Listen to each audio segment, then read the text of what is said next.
राधे राधे भैया। राधे राधे। क्या मेरी श्रीमान बलराम शास्त्री जी से बात हो रही है? हाँ भैया हो रही है। मैं संजीव शास्त्री गोकुलपुर करैल मैनपुरी से बात कर रहा हूँ। धन्यवाद भैया। शास्त्री जी, आपकी वीडियो मैंने देखी और हमारे चैनल पर कुछ कमेंट भी आए थे। हम्म, और सभ्यता सम्राट ने भी एक बार इंटरव्यू में आपका नाम लिया था। अच्छा मनीष भैया जी ने। हाँ, और उससे पहले भी ये चर्चा चली थी कि आप श्रीमान राजे शास्त्री जी के बीच में दीवार बनने आ रहे हैं, लेकिन आप उस समय नहीं आए। लेकिन उसके बाद में आपके ऊपर, हालांकि ये हमारी कोई वो नहीं है, न हमारी कोई वो है, लेकिन एक संवैधानिक अधिकार है। जो लोग गलत तरीका से उपाधि धारण किए हुए हैं, गलत तरीका से, मतलब वैसे ही, तो मैंने सोचा है कि आपकी वीडियो पर भी हमें कुछ लिखा मिला है, तो मैं अपने परिवार की ओर से मैं आपके ऊपर आया हूँ अब, और आपका पूरा परिचय आज हम लेंगे इस वीडियो के माध्यम से। और आपके ऊपर आप सतर्क हो जाएं, आपकी जांच बिल्कुल तैयार है हमारे यहाँ से। दिसंबर के महीना में आगे कुछ हो सकता है, प्रतियोगिता भी करनी पड़े, तो मैं कुछ पॉइंट लेके आया हूँ शास्त्री जी। अभी मैं खुद ही बोल रहा हूँ, तुम्हें नहीं बोलने दे रहा हूँ, क्षमा चाहता हूँ। पहला पॉइंट हमारा है कि श्रीमान बलराम शास्त्री जी अपना परिचय बताएं, क्या नाम है और कहाँ, कौन सा गाँव है, इसके बारे में थोड़ा परिचय बताएं। मेरा भैया गांव है पोरा भर का पड़ता है, सिकंदरा राव के पास में। अच्छा और जला हाथरस। अच्छा बलराम बलराम नाम है मेरा। अच्छा।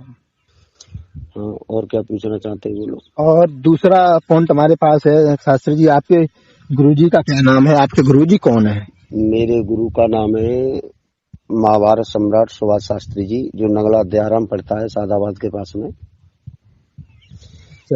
वो नाम है। और ये पप्पू शास्त्री है, वो भी महाभारत सम्राट है, वो दोनों गुरु भाई हैं। अच्छा। हाँ। तो शास्त्री जी, और आप जिसके द्वारा लेखनी करवाते हो उन सम्मानित लेखक का भी नाम ले सकते हैं। कौन है आपके लेखक?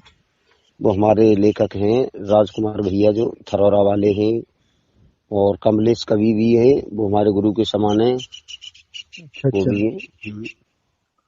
चलो, आपने अपने गुरुजी का नाम बताया, अपने लेखक का, और उसके बाद में शास्त्री जी, आपने कथा कब से कहनी शुरू की है? मुझे भैया कथा कहते कहते आज कम से कम 12 साल हो गई। 12 साल से भागवत कह रहा हूँ। 8 साल में अपने गुरु के साथ में रहा हूँ। अच्छा। 8 साल गुरु के साथ में रहने के बाद में, और उस दिन से मैंने, फिर जब गुरु ने मुझसे बोल दिया कि ललाव तुम अब अपने अलग हो जाओ, तो तुम जानते ही हो संजीव भैया, अगर किसी का पक्षी का बच्चा हो, जब वो हो जाए समर्थ, अब आपका ही शिष्य सही, जब सब कुछ लायक है, निपुण है हर विद्या में, तो फिर वो आपको कहना पड़ेगा। बिल्कुल बिल्कुल, होना भी चाहिए। और फिर आपने संगत भी खूब कर ली। और तो शास्त्री जी, आप कथाएं कहते हैं, और आपकी कथाओं की वीडियो मैंने देखी है। मैंने ऐसी फोन नहीं लगाया है। मैं सभी दर्शकों से कहना चाहता हूं कि श्रीमान बलराम शास्त्री जी से हमारी बात हो रही है इस समय। आज तो फोन पर हो रही है, आगे आने वाले इन फ्यूचर में हम डायरेक्ट जाकर के वीडियो के द्वारा इंटरव्यू लेने का काम करेंगे। और फिलहाल हम आए क्यों हैं इनके बीच में, मैं श्रीमान बलराम शास्त्री जी के जो दर्शक हैं उनसे कहना चाहता हूं कि आप हमारी वीडियो के नीचे कोई गलत कमेंट नहीं करेंगे। बुरा लगता है जब किसी के गुरु पर इस तरीका की जांच पड़ती है, तो मैं उन सभी से भाइयों से क्षमा चाहता हूं कि हमारी वीडियो के नीचे कोई गलत कमेंट न करें। आप लोग सोचते हैं कि कौन होते हैं आप जांच करने वाले, तो मैं इसलिए सभी से क्षमा चाहता हूं भाइयों। और अभी हमारा अगला सवाल ये है कि शास्त्री जी, आपने अपने बारे में बताया, अपना परिचय बताया, गुरुजी को वो नाम लिया है अपने, और लेखक जी का नाम लिया है, कथाएं भी आप कह रहे हैं वो भी बता दी हैं। साथ ही साथ अगला हिसाब हमारा है कि आपकी वीडियो पर हमने एक चीज लिखी देखी है, और बस वही कारण है कि मैं आपके पास आ गया हूँ। आपकी वीडियो के नीचे लिखा है, ऊंची आवाज के बादशाह। हाँ भैया लिखा है संजीव भैया, ये क्यों लिख दिया? ऐसा है, गुलशन स्टूडियो आगरा का चैनल था, उन्होंने डाल दिया कि शास्त्री आप बहुत ऊंचा बोलते हो। एक हमारी लाइन एक ऐसी है संजीव भैया, ये जोश भरी, उसमें अगर हम नीचा बोले तो उसमें वो आनंद नहीं आता। ये महाराज सिंह परिवार की लाइन एक ऐसी है, उसमें जोश में ही बोलना पड़ता है।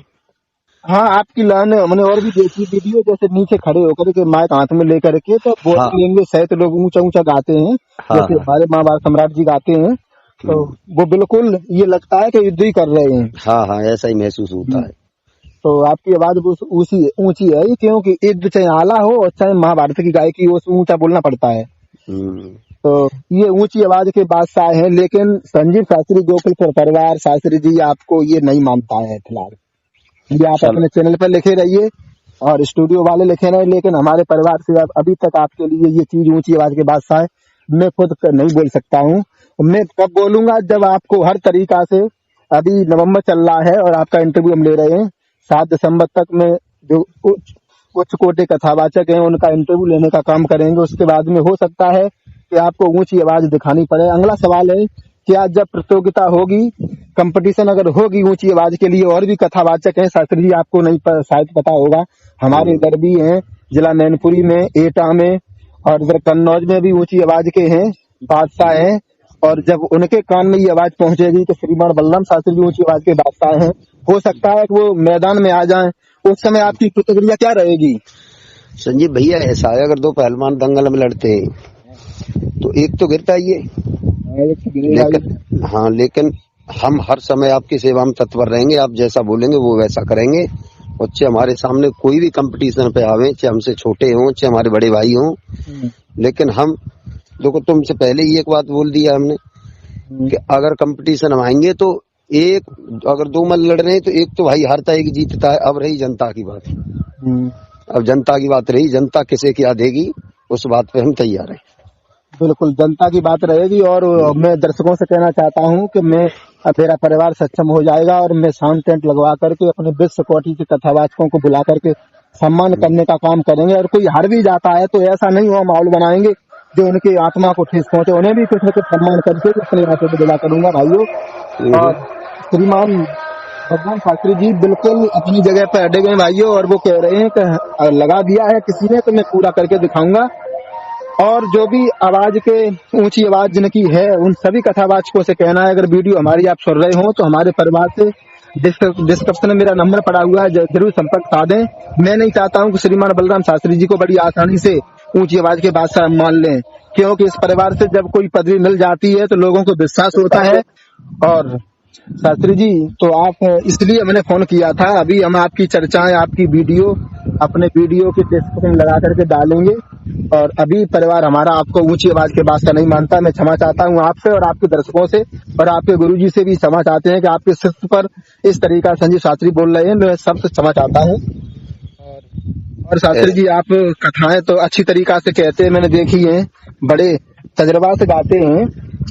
और वो वाली जो लाइन आप गाते हैं जी, जो महाभारत में सबसे ज्यादा हिट आप गाते हैं, आपको पता चलेगी कौन सी लाइन है वो, जब ऊंचे स्वर पर उंगली रख के आप गाते हैं।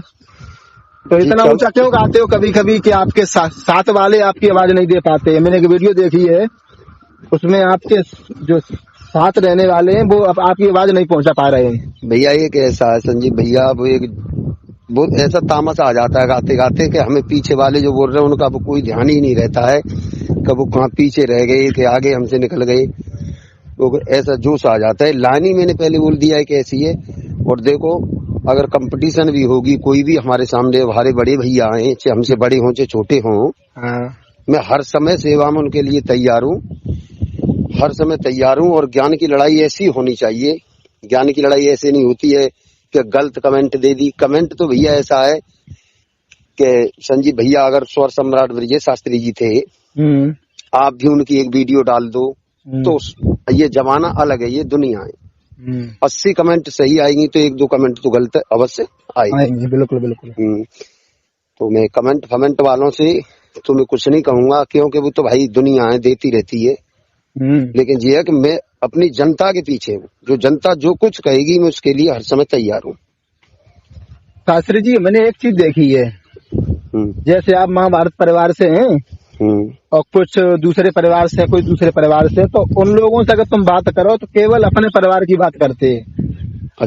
और हमारा ये परिवार ऐसा है, चाहे कोई भी परिवार हो, उन सभी परिवारों में जो मेहनत करने वाले लोग हैं उनका मैं परिचय जरूर लेंगे। और मेरा जितना भी परिवार बड़ा है, मैं आपसे भी कहना चाहूंगा कि हमारी इस वीडियो को कम्युनिटी में आप लगा दें, जिससे आपके दर्शक जुड़ जाएं। और मैं कुछ नहीं किसी से मांग रहा हूँ भाइयों, मेरा मतलब है कि जो भी हम पोल डाला करें अपने चैनल पर, सब लोग अच्छी उस पर वोटिंग अच्छी कर लें। कुछ ऐसा होता, कुछ किसी कथावाचक के हमारे इस दर्शक नहीं जुड़े हैं तो उनके वोटिंग कम हो जाएगी तो गलत निर्णय हो सकता है। इसलिए हम सोच रहे हैं सभी कथावाचकों से एक बार मिल लिया जाए। और जिस तरीका से स्त्री को देख कर के मौत नहीं होती है जी, उसी तरीका से मतलब शास्त्री आगे हटा दो स्त्री रह जाती है। तो वो भी शास्त्री भी दूसरे शास्त्री खूब जानते ही अच्छा गाते, लेकिन अपने मुंह से बताने को तैयार नहीं होते हैं। नहीं बताएंगे भैया। हाँ, और संजीव शास्त्री हम खुद इस चीज को मैंने पहले सोचा था और मैं आज करके दिखा रहा हूँ भाइयों। और मैं उन सभी कथावाचकों का सम्मान करना चाहता हूँ। मेरे हृदय में किसी के प्रति कोई गिलानी नहीं है, लेकिन उनके लिए बहुत गिलानी है जो कल से कथा कहने लगे हैं। उन्होंने सम्राट बन गए हैं। हमारे जो अच्छे अच्छे कलाकार 10-15 सालें उन्हें हो गई हैं, वो कोई सम्राट नहीं बन पाए। तो उनका हारमोनियम कहीं जाता है, गायकी कहीं जा रही है, मोह ये लग रहा है कि नहीं कोई मार रहा है पीछे से, और वो सम्राट बने बैठे हैं। तो इस चीज के लिए हमें और शास्त्री जी एक चीज और है जी, व्यास गद्दी पर बैठ करके जो कथावाचक या कथावाचिका अश्लील गाना गाते हैं, उसके बारे में आप क्या कहना चाहते हैं? उस पे संजीव भैया जरूर रोक होनी चाहिए। ये कोई पुराने गीत हो या अच्छे गीत हो, जनता को उपदेश देने के लिए आप आए हो। अगर दुनिया भागवत करा रही है, जो लोग भागवत करा रहे हैं, तो भागवत किस लिए करा रहे हैं आपको मालूम होगा। अब ये अन्य गाने चल रहे हैं, उनका कोई महत्व ही नहीं है। तो उसमें आपसे चाहता हूँ ये ऐसे गाने हैं उन पे आप अवश्य रोक लगाएं। और मैं भी अपने दिमाग से ये कहना चाहता हूँ कि हमसे ज्यादा संजीव भैया को बोलने का टैलेंट है, ठीक है, लेकिन हम अपने मुख से ये नहीं कहेंगे कि संजीव, अब हम अपने मुंह से यही कहेंगे कि संजीव हमारे सामने क्या जानते हैं। ये गायकों के अंदर सबसे बड़ी ये कमी है। बिल्कुल, ये सबसे बड़ी कमी है। सबसे बड़ी कमी है, क्योंकि ये लेडीजों जैसी कमी आ गई है। आजकल कोई लेडीज कितनी भी सुंदर है, ये दूसरी लेडीज कितनी भी भद्दी है या काली है, वो यूं नहीं कहेगी कि ये मुझसे सुंदर है। ऐसा गायकों के अंदर हो गया है। कुछ मिलता है तो छोटा बन के मिलता है, बड़ा बन के कभी कुछ नहीं मिलता है। बिल्कुल शास्त्री जी, आपने मेरा नाम लिया था, मैं कुछ नहीं हूँ, क्षमा चाहता हूँ। मैं टैलेंट कुछ नहीं, मैं तो केवल इसीलिए आया हूँ। और हम ही खुद होते तो हम क्यों तुम्हारे पास आते? क्या उपाधि हमारे नाम के आगे जगह नहीं थी? एक बात सुनो, आपको मालूम है, आप भी विद्वान हो, कि लंकापति रावण था, वो 4 वेद 6 शास्त्र 18 पुराणों से ज्ञाता थे ना। बिल्कुल बिल्कुल। जब उनकी मृत्यु हुई तो भगवान श्री राम ने लक्ष्मण से यही बोला था कि भैया रावण जा रहे हैं, कुछ न कुछ उनसे सीख के आओ। तो वो पैरों से खड़े नहीं हुए, उनके सिर की तरफ खड़े हो गए। तब उनके भैया ने बोला है कि पैरों के पास में खड़े हो तब कुछ मिलेगा। बिल्कुल बिल्कुल। अगर हम संजीव भैया से कुछ लेना चाहते हैं तो हमें छोटा ही बन के मिलेगा, बड़ा बन के कभी कुछ नहीं मिल सकता है। लेकिन आजकल लोग कहाँ तैयार हैं शास्त्री जी? वो कह रहे हम क्या उनसे सीखेंगे, हम तो खुद ही आ गए। हाँ, तो वो खुद आ गए, तो जो जैसा है वो जैसी जाकी भावना वैसी वाय सुहाय, ऐसे तो वैसा है। वो अपना खुद बड़ा बन रहे हैं तो तैसे ही पीछे। शास्त्री जी, एक योजना और मैं आपसे पूछना चाहता हूँ, समय भी ज्यादा हो रहा है। अगर वो ऐसे कथावाचक जो अश्लील गाना गद्दी पर गा रहे हो फिर भी नहीं माने, हम और आप लग गए, फिर क्या आगे क्या करना चाहिए? इनको कैसे रोका जाए? सब रुक जाएंगे, हम आपके लिए तत्पर हैं। कैसे भी रुकेंगे, हाथ भी जोड़ेंगे, कुछ भी करेंगे। ये इतनी व्यास गद्दी की इतनी मर्यादा टूट रही है अब। तो जो भजन है, अब मैं आपसे कुछ बोलना नहीं चाहता हूँ। आपके पड़ोस के ही शास्त्री जी हैं, आपके पड़ोस के ही हैं, एक सनोज माधव जी हैं, वो लोकगीतों के स्टार बना दिए गए। उन्होंने कल परसों ऐसा ही कुछ गाना गाया है कि मुझे धोखा दे के चली गई, मैं तुझे भगा लाऊंगा, जान क्या गाना है।